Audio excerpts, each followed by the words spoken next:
Listening to the Refinishing, powered by BathTubGuys Refinishing.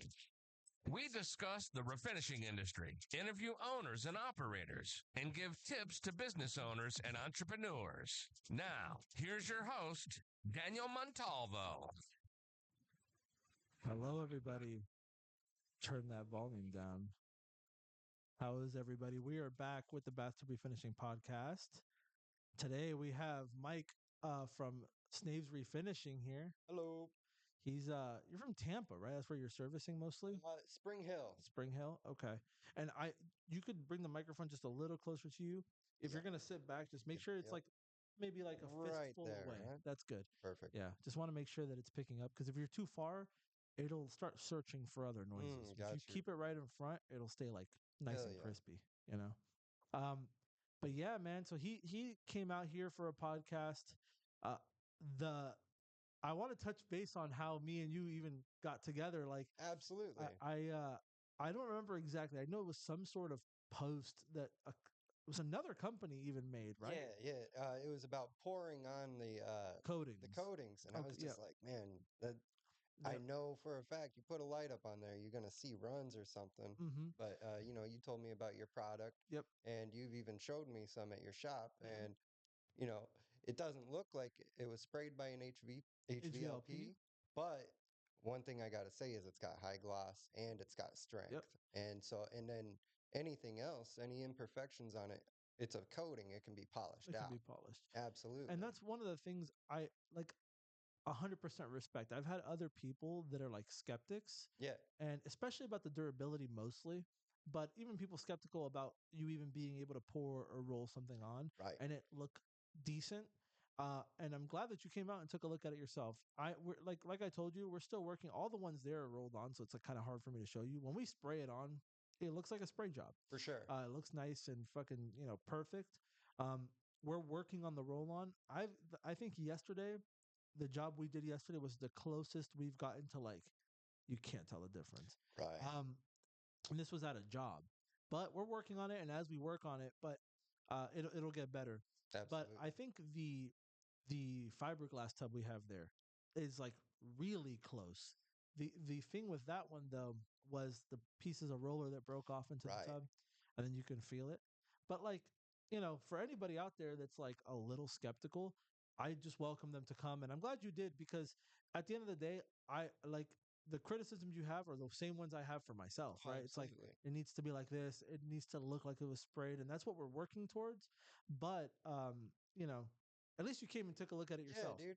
and the durability aspect of it too. And that's what I'm most impressed with is because I mean I chucked uh, a compressor and I smacked it with the frying pan and I was like, damn, man, that's holding up. Yeah, And I've had people bring contractors in and work on tubs or like tiles around the tubs, and then they end up dropping a hammer on it, and then I yep. gotta go do a repair. We had a quick conversation about sinks and like why a lot of refinishers don't do sinks anymore, Yeah, like and I'll do bathroom sinks all day, but like a kitchen sink, they just see so much more abuse. Mhm, People are throwing pots and pans in there, people are throwing knives, especially like point downs, mhm, and then when they end up with scratches and stuff like that, they're calling me up and they're like, "Hey, mhm, you got to come and fix this. It's looking a little messed up." And then I'm like, "No, that's clearly mhm. you." Yep. And it's unfortunate, but I can't do that because like I warranty my work, Of course, not 100%. whatever you do to it. Yeah. And one of the things we're trying to do with this also is kind of like the ease of repair, right? So you see there like what it takes to actually damage it. Like we threw something hard at Oh it. It yeah. didn't really damage it, it scuffed it up. And in the video that you guys will see where he guest stars in it, like we we like use some sandpaper to clean the scuff mark off and it Right, looked but fine. yeah, but Um you do that with anything, with you got anything. some nubs on it, you use some sandpaper to Exactly. and even with orange peel, little sandpaper, Yep. it's gone.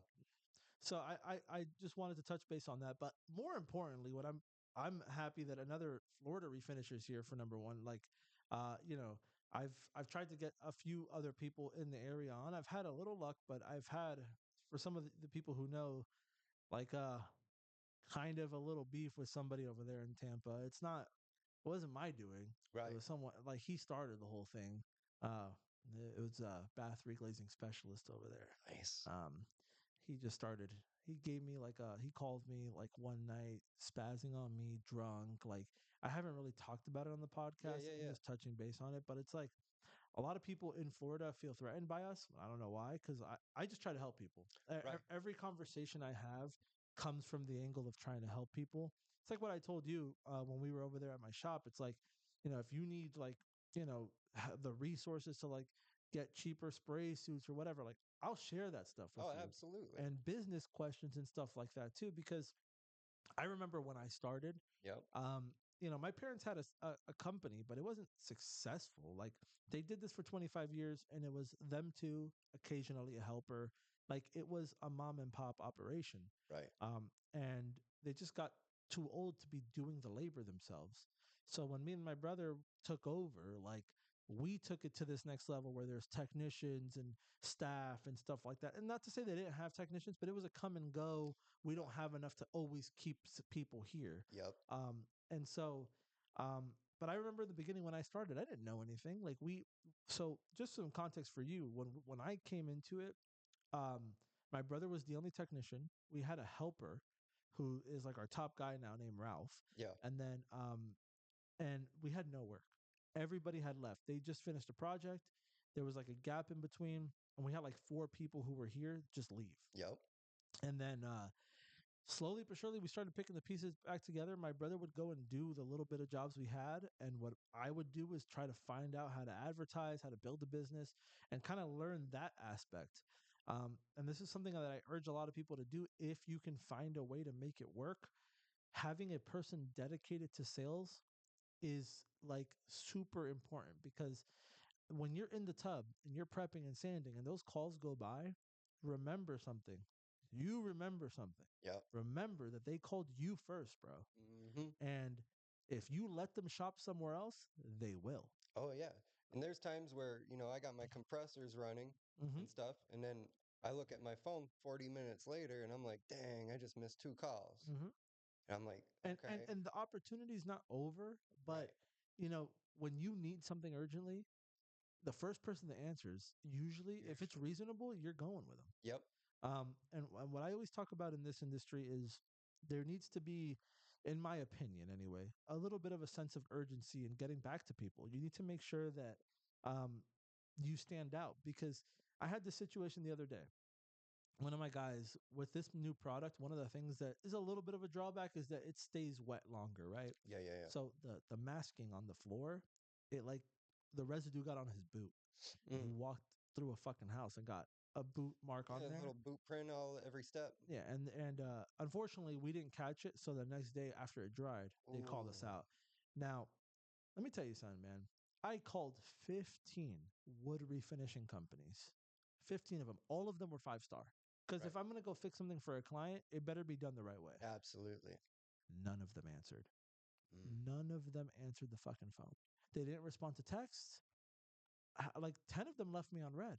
Right. The other five just never ghosted. Like there was no, it was like a green bubble. So I don't know if they got it or not. Yep. There was no call back. There was no, and then the 16th company, a little mom and pop operation, um, they responded to me back through text like this, Right. and I booked them Yep. right away. And thank God I did because they only charged me like $300, which I was like, thank God, because with wood floors, like if you damage something, a lot of the times they'll try to get you to do the whole thing. Yep. But that guy, and this was like the stars aligned for me, bro. Yep. That guy actually refinished that house like 6 months before. So he had used a polyurethane protectant on it. So all he had to do was buff the poly and bring it back. So he already knew what he was So he doing. As soon as exactly. he walked into the house, he's like, "Oh man, I've done this before. Exactly. And Easy." he was an honest contractor too, Yep. which I love. He's like, yeah, I already did the polyurethane on here. Hmm. He charged them, thousands of dollars for that Right. house. But he's like, I already did the poly. All I gotta do is polish it down. And he didn't just screw me over because he knew the situation. Yep. Which I respect. But That's a 5-star rating right there. 100%, I gave him a 5 star review, and I Hell was yeah. like, these guys. I literally told him in the text message, I was like, bro, I would have paid double. Yep. I gave him a tip, everything. I was like, you're a fucking Like you're the He's a best. stud, dude. Yeah, yeah. But it's surprising to me how many people are in the trades in general, right? Yep. Things like wood refinishing where the average ticket is like 10 fucking grand Right. and they're not picking up the phone, they're not answering customers, and it's like a lot of them wonder why they're not around in like a year or two or why they can't Right. scale. You Because know what I there's mean? times where I'm busy. I'm Mhm. so busy. And then, like, let's say the last 3 months, November, December. December, January, slowest months for me Yep. because Christmas and then people are recovering from And Christmas. New Year's too, bro. Yeah. So, like, if I don't have several bands saved up Yep. from the months prior, I'm screwed. Yep. And then, like, say January right now, I'm just starting to pick up my work again. We're coming into February. I just started getting calls 2 weeks ago. So, like, if you bail out on those too, Mm-hmm. because if you can schedule months out, if you really need to, Yep. and if these people are sitting there, they're like, okay, I know this guy's work and it's really good, and they 100%. will wait for you. Yep. Absolutely. But if you don't answer the phone, it, You this don't is answer, the man. signal you send when you don't answer the phone. It's one thing to not answer at the moment. It's another thing to not follow up at all. If you don't do any follow up, why would the customer call you back? And then how would they even trust to book you? Yeah. Because if you're not like, if there's no intensity for you to get the fucking job, then if there's an issue, do they trust that you're going to come back? Right. If it was hard to get you on the phone for them to give you money, how do they expect to trust you enough to fix an issue down the line? Yep. And that's when like I tell people who ask me, like the trust starts from the initial reach out. You want to be trusted, you want to make sure that it's easier to book jobs, you want to make sure people don't bitch about your pricing, be That's there. facts. It 100%. That's why the big guys sometimes they suck. And Mm. I'm not going to name names because I got a cease and desist last time I named one of your former employers. Ah, I did. nice. I got a cease and I did an Instagram live and they sent me a cease and desist. What? Yeah, because I said their name. It is what it is. But um, Guys, yeah, yeah. come on. But yeah, I got a call from the Orlando office and the lady was spazzing on me. It was a whole thing, but it's okay.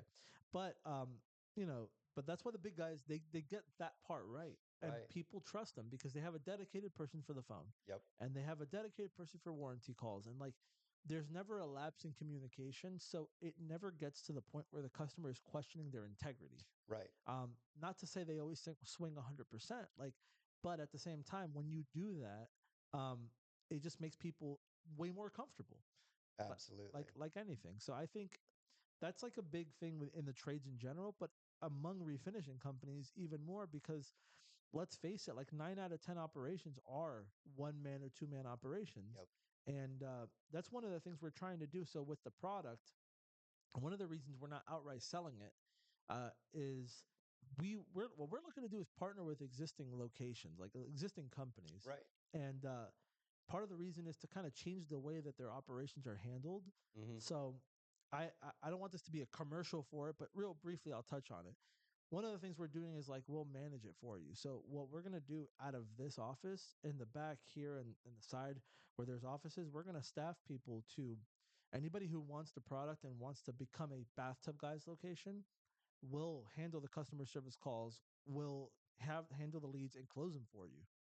And what that's going to do for a one man operation is it's going to free you up to not have to worry about booking every job, not have to worry about missing a call. Right. And then on top of that, when you do have free time, you can go out to an apartment complex or a hotel and try to get those jobs. So you're not Right. wasting all this time on like that one off job. Uh, and so it's like a whole management thing. You get access to the product, you get access to the systems that we use to book people, take deposits, all of that.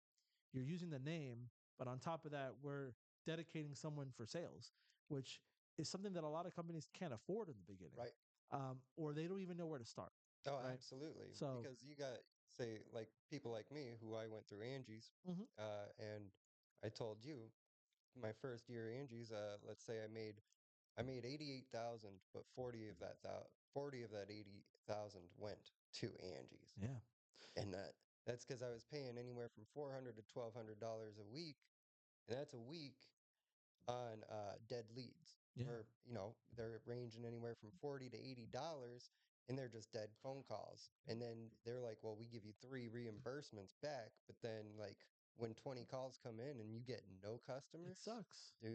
You know, those things, I think those platforms are better served for like journeymen, handymen that do a little Yeah, bit of everything, so nothing is like a major turnoff or like a loss for them. right. But for what we do that's so specialized, you really got to learn ads, and that's another thing that we're offering is like our ads, you know, our structure, how we do it. Yeah, um we get really good quality leads. yeah. And so I've even helped people on their own stuff. Like, you know, if you wanted to learn a little bit more about that off camera, I can definitely help you. Just kind of take a look at what you're doing. Do you do Google ads? I do. Okay. How much do you spend a month, if you don't mind me I actually asking? haven't been spending anything. I've just been letting the algorithm Okay. carry So me. you do like SEO and Yeah, Google My Business stuff, yeah. and yeah. That, Let's see. I've been using like what's that? The Facebook.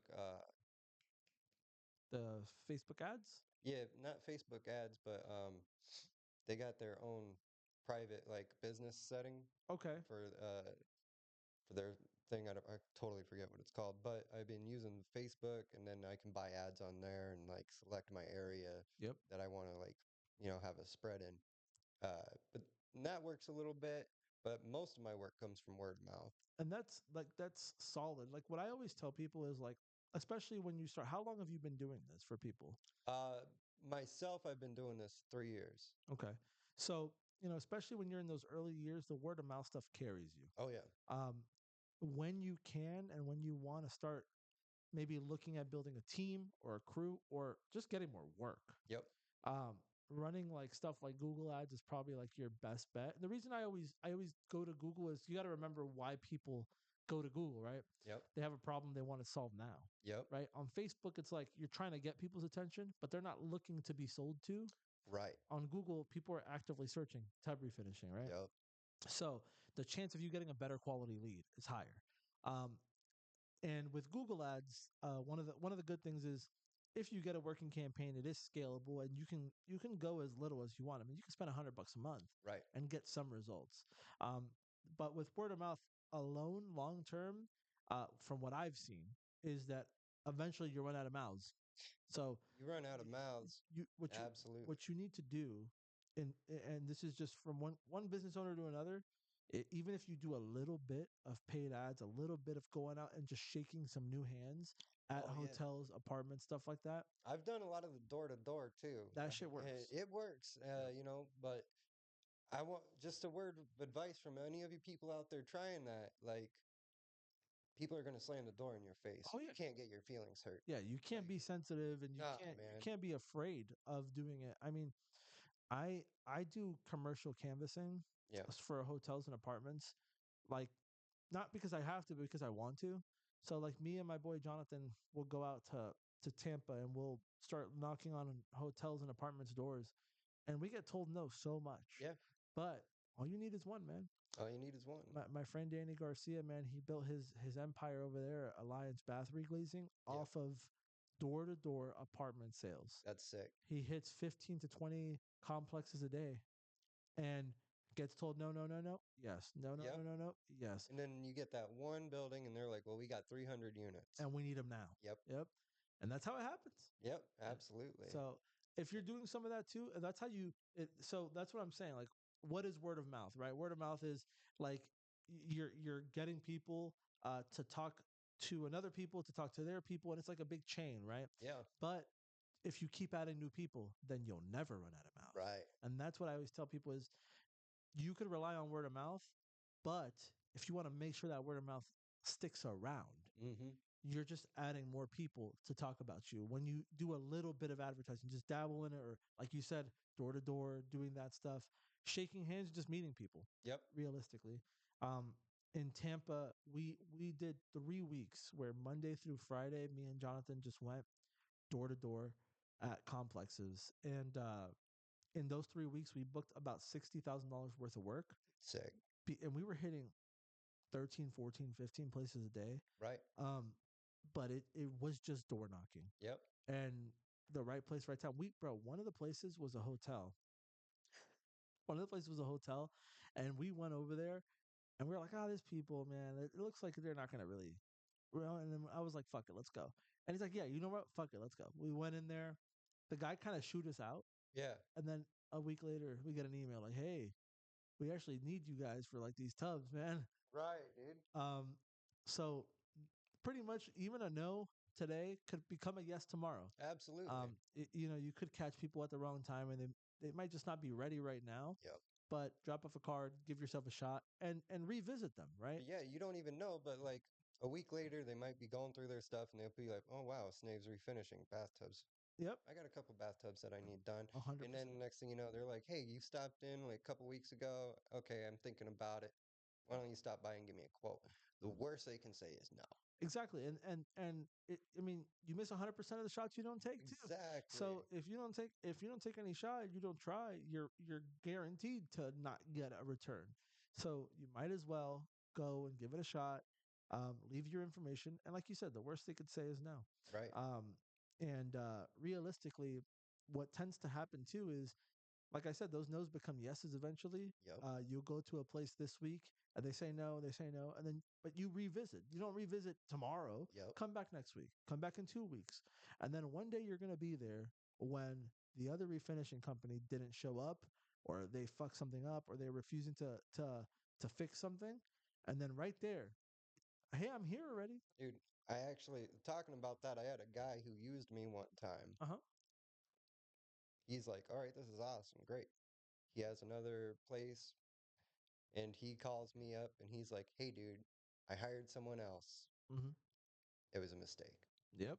And I'm like, all right, dude, I got to see this. So I go in and I'm like, oh, like I just opened the door and I could see it overspray everywhere. Everywhere. And then I'm like, and it wasn't just on the tub, you know, it's on the cabinet, it's on its mirrors, everything. Like, and I'm like, how much did you charge, or how much did he charge you? He's like, probably $100 less than what you would have charged. I'm like, Yeah.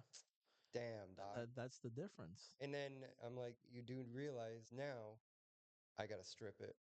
And And then that's redo going it. to cost like an extra $400 at the least. And then he's like, damn, dude, like I fucked up. I'm like, yes, you did. Stick to it, you know. Mhm.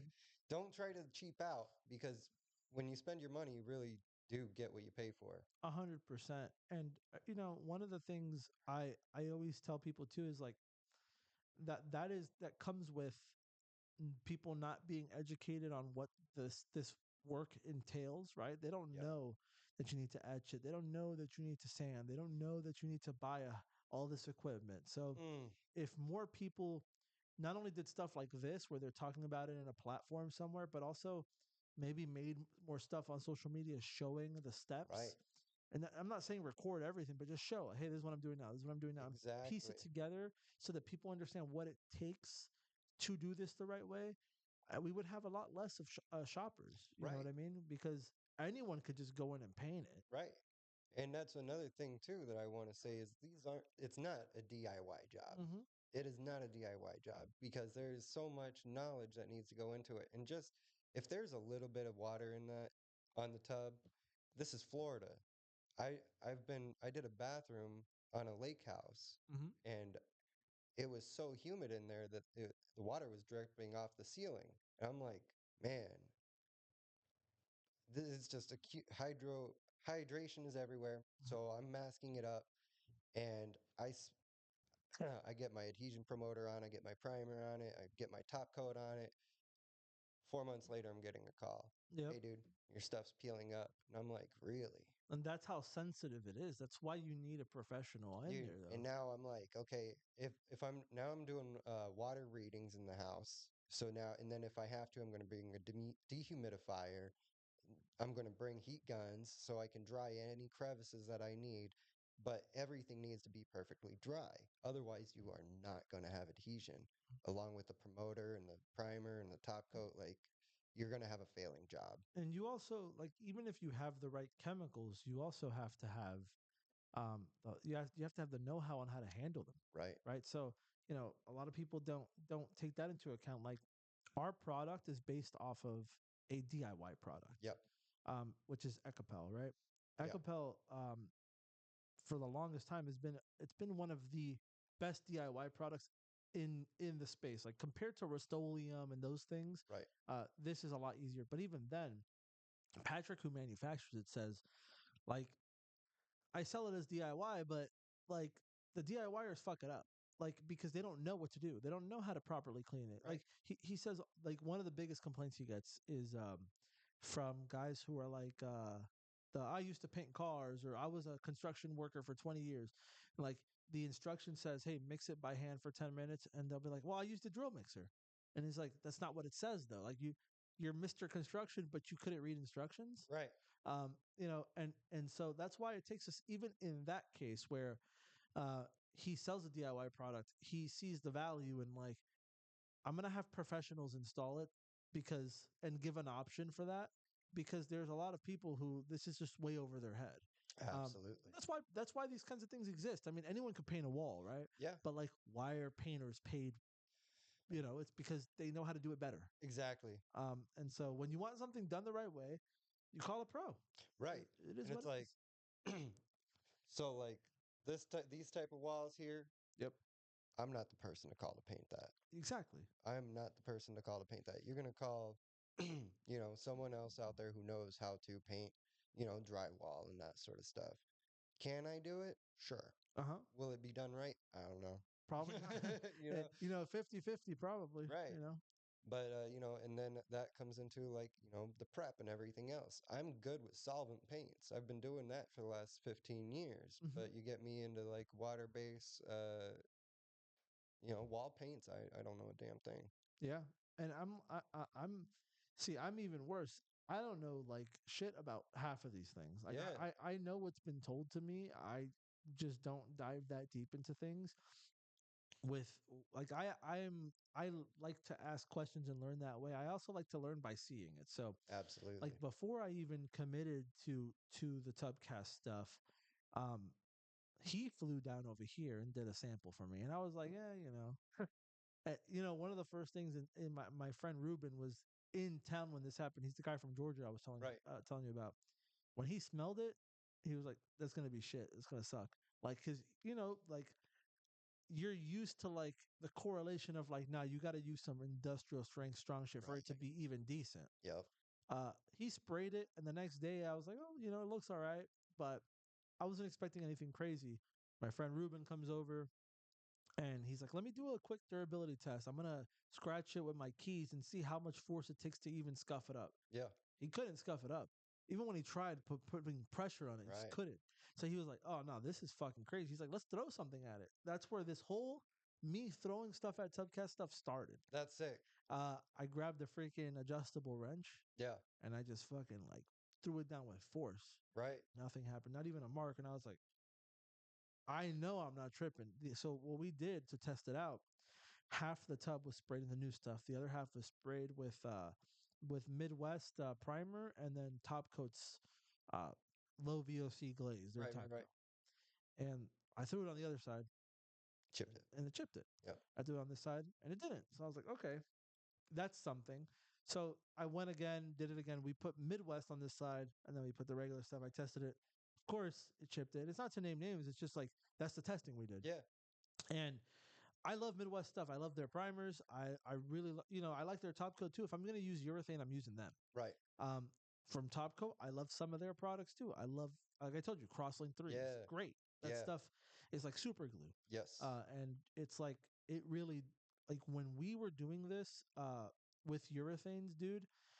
Uh, we would have peels often if until we started using Crosslink. It, Right. it was like because we do a lot of work. Like I told you, I have 7 guys that mostly work every day, and a lot of times they're double booked.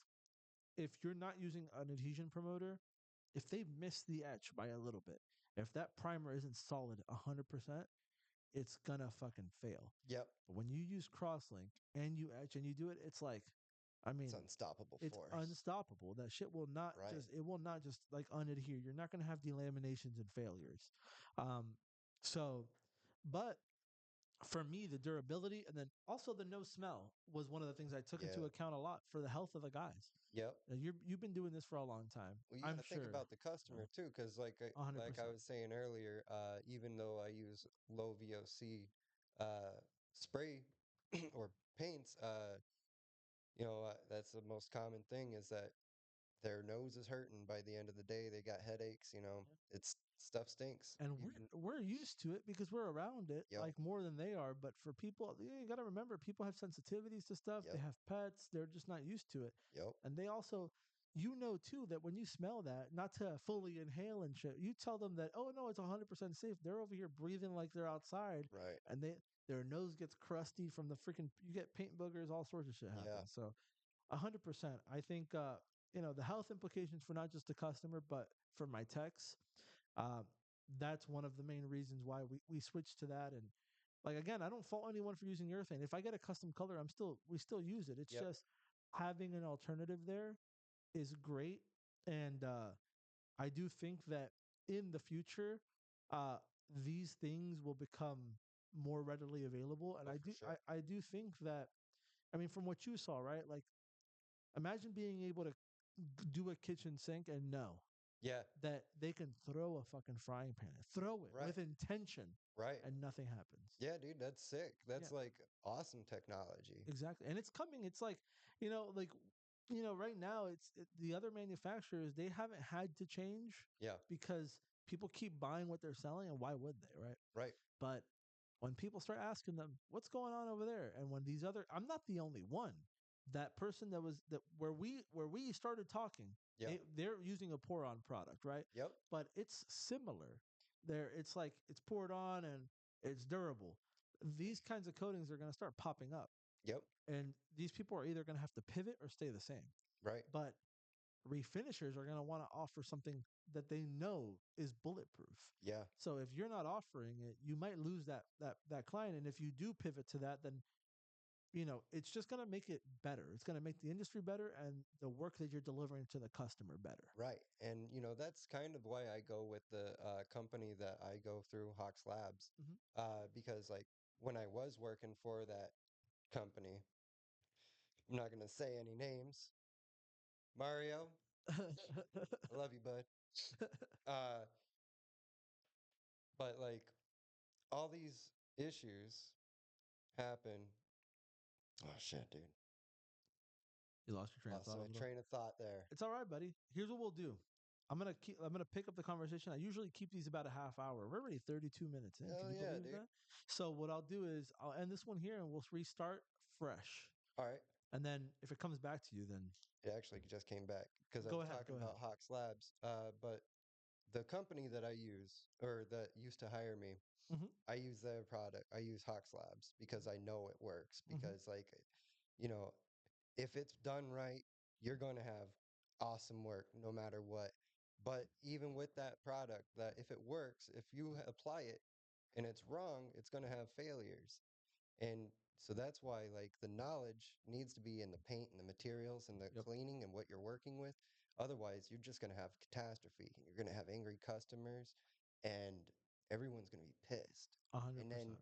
when you go and do your reworks, you're not getting paid for that. Yep. You're not getting paid for that.